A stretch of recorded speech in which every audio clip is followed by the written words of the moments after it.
presque de l'info, c'est la revue de presque de Nicolas Canteloup.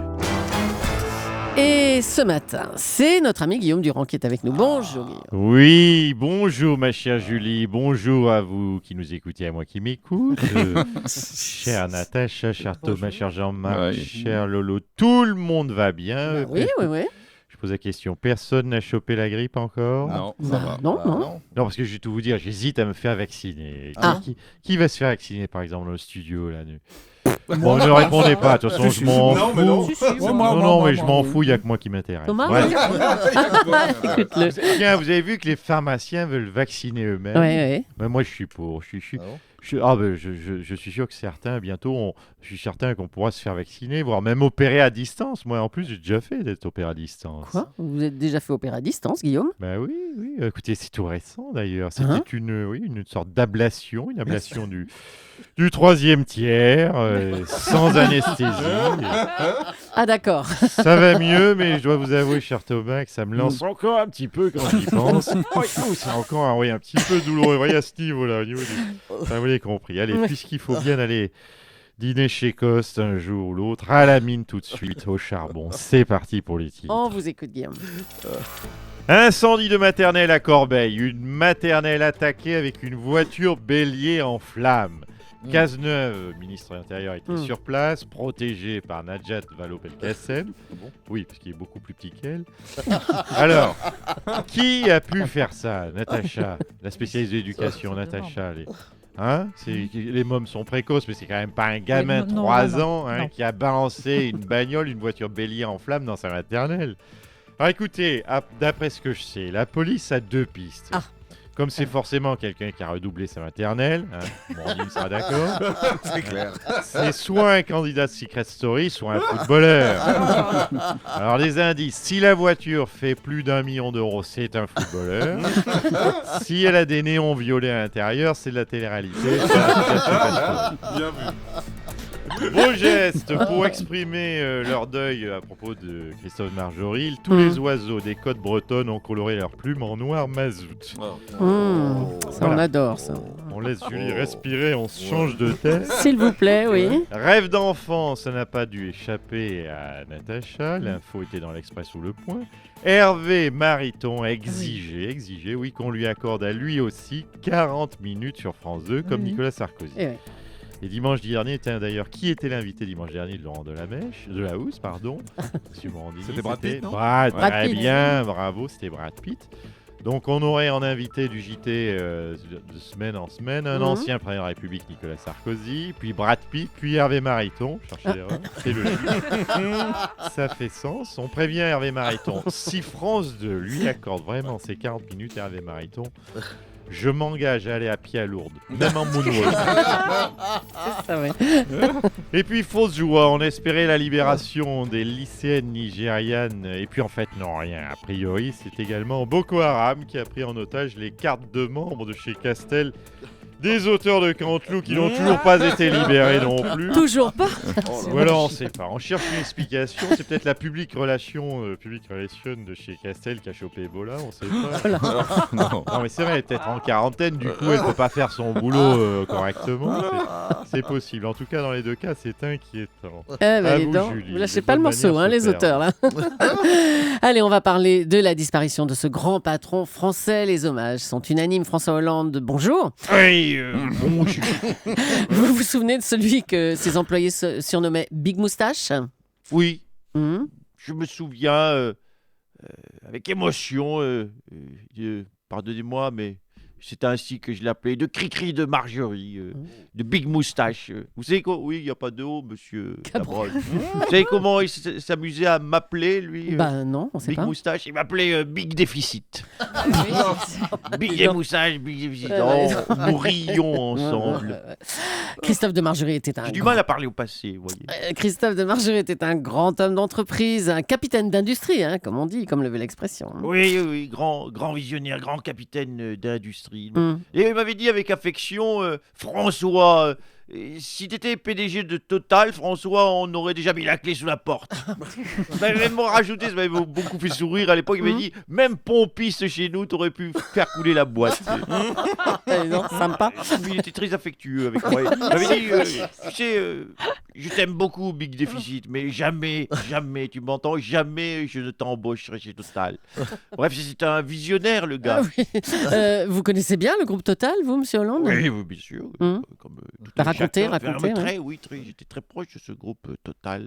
J'ai une bonne connaissance de l'entreprise Total puisque je vais souvent faire le plein de mon scooter avant d'aller chez Juju. Pour pas tomber en panne. Ça continue. Alors. Mais sachez que la France, je tiens à le dire, oui, la France, je m'y engage, lui rendra hommage. Pour Big Moustache, tous les drapeaux français seront en berne et à titre personnel, je tiens à mettre en plus la croissance en berne aussi. Attendez, ça n'a rien à voir, les drapeaux. La croissance en berne, enfin non. Oui, ça n'a rien à voir, c'est bien, bien noté, mais ça me fait une bonne excuse en tout cas. Ah d'accord, bon, on a compris. Vous avez l'essence de l'humour. Oh, oui, c'est très bon. Tiens, je mettrai sur l'épitaphe de Cricri de Majorie, ça fera plaisir, monsieur Gabrol, de voir un petit mot de vous. C'est pour ça que j'ai ricane. Oh, oui, c'est Jean Roucas ce matin. Non, c'est beaucoup mieux. Merci, monsieur le président, et merci, Laurent Cabrol. Remarquable. Patrick Balkany a été mis en examen pour blanchiment de fraude fiscale ainsi que pour corruption. Vous êtes très proche de lui, Nicolas Sarkozy. Aïe. Non, j'ai pas rien, j'ai ri aux blagues de Cabrol, Ah, c'est bon. ça, le aïe. Non, je revenons sérieux. Non, c'est sur Balkany. Non, mais j'y crois pas. Qu'est-ce que vous racontez, Mme Julie? Patrick Balkany, que je prenais pour un modèle d'intégrité? Mon patoche que je pensais être l'incarnation de la vertu, du déniement, de la vie monacale, de l'ascétisme. Mon Patrick Balkany serait malhonnête. Mon Patrick Balkany serait malhonnête. On le sent là, le stage d'été au cours Florent. Aïe. Aïe. J'ai mal à ma France. Oh là là. Aïe. J'ai un ulcère à mon Levallois. Aïe. J'entends de mes talonnettes. Il le fait en plus. Bon, écoutez, c'est quand même une demi-surprise. Ça fait des années que son nom trempe dans des affaires. Et votre cabinet d'avocats est cité comme complice de montages financiers illégaux, monsieur Sarkozy. Mais je ne le savais pas. Ah, c'est ça. Vous savez, Mme Leclerc, Mme Polony, Allez, le tour de la table, allons-y. Vous savez, je vous regarde dans les yeux, tous ensemble, en même temps. C'est difficile d'ailleurs. Vous savez, j'ai le mensonge en horreur. Je ne supporte pas la tricherie. Décidément, j'ai pas de chance avec mon entourage. Lavrieux, Copé, Guéant, Buisson, Balkany, tous mes avocats, tout mon entourage est malhonnête, dites donc. Et moi qui suis coincé au milieu de tous ces brigands. Mais je vais vous dire, j'ai peur. Oui, c'est sincère, j'ai peur. Un jour, vous savez qu'ils me voleront dans mon sommeil. Oh là, mais attendez, comment ça se fait que vous ne sachiez jamais rien? Vous l'admettez vous-même, il s'agit de tout votre entourage. Mais vous savez, je crois qu'on profite de moi. Je crois qu'on profite de ma naïveté, de ma candeur. Je me demande, même si ça se trouve, peut-être que je suis un peu con. Moi, c'est pas la peine de répondre à cette question. Là, je pense que je suis trop gentil. Un peu comme... je suis une sorte de... Je suis un peu trop gentil, candide. Un peu comme Michael Jackson qui... Voilà, il y a des tandjas... Des tandjas, ça veut rien dire, ça c'est tortue ninja. Par contre, des tadjans, vous aurez rectifié vous-même, monsieur Mandino. Vous avez tellement vite sur vos blogs. Il y a des tas de gens qui ont profité de lui, de Michael Jackson, puisqu'on ne suit plus le fil, puisque j'ai coupé la phrase. Alors on ne comprend plus rien, là. Pourquoi, alors, Michael Jackson? Il y a des tas de gens qui ont profité de Michael Jackson pour s'enrichir malhonnêtement. Ah, d'accord. Ouais. C'est un petit peu comme moi avec Liliane Béton. Non, c'est un très mauvais exemple. Mais c'est quoi cet aveu? Dire ce que j'ai dit. Oh là là. Bon, on vous laisse alors. Il vaut mieux, monsieur Sarkozy. Oscar Pistorius a donc été condamné à seulement 5 ans de prison. Comment est-ce possible? Il a décidé de revenir sur cette enquête. C'est le grand retour de Christophe Ondelat. Pistorius. Oscar Pistorius. Quoique n'a-t-il bien pu n'arriver, n'a Oscar Pistorius pour qu'il ne soit condamné que n'a 5 ans de prison. C'est ce que nous allons tenter de résolver dans ce nouveau numéro de Faisez entrer celui-là qui est coupable.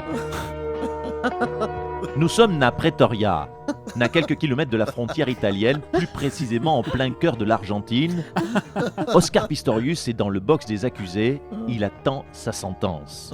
Avant lui, le juge doit statuer sur le cas de Luca Rocco Magnotta, le dépeceur de Montréal. La sentence tombe pour avoir mangé un Chinois. Luca Rocco Magnotta écope de 3 jours de travaux d'intérêt généraux. Il devra laver des devantures de restaurants chinois et préparer des nems. Oh là là, non, non. La suite, vous la connaissez. Oscar Pistorius est condamné à 5 ans de prison pour s'être battu avec un cambrioleur blond d'1,80 m en nuisette qui criait « Arrête bébé, je t'aime » et lui avoir légèrement tapoté sur le crâne avec une batte de baseball à 76 reprises tout en lui tirant 40 balles dans le ventre. Moralité, pas de bras, pas de chocolat, pas de jambes, pas de perpétuité. Oh non. C'était Christophe Ondelat pour faire entrer celui qui a l'air quand même un petit peu coupable. Ah, bravo. Bravo Nicolas Canteloup. Laurent Cabrol, très en forme, dis donc Laurent, ce matin. Oui. Alors, dis donc, vous. C'est de bon temps en plein période totale. Je vous ai fait la totale. Vous disiez tout à l'heure, juste avant de dire, que vous tweetiez beaucoup, alors, Laurent. Oui. Écoutez, je me mets avec l'air du temps, je tweete, je mets surtout des photos, hein, Thomas. Je mets des photos de mes champignons. Enfin, de mes champignons, c'est des cèpes. Hein, mes champignons, ouais. Mais pas au niveau des pieds. Bon, mais je mets aussi des photos de... Non, mais c'est des cèpes. Vous pouvez venir cueillette. Je mets aussi des photos de courgettes. Je mets surtout des photos de castration de mes poneys également. Hein, voilà, j'espère que tout ça vous a donné très envie de me suivre sur Twitter ou de vivre la même vie que moi. Hein. Faites de ma vie qui est faite de diverses cueillettes. Hein. Je cueille les cèpes, les courgettes et les couilles de poney. Très bien. Merci beaucoup Laurent Cabrol. Votre compte Twitter, c'est Laurent Cabrol. C'est facile à trouver. Merci Nicolas Canteloup, qu'on retrouve demain juste avant 9h moins le quart en direct sur Europe 1.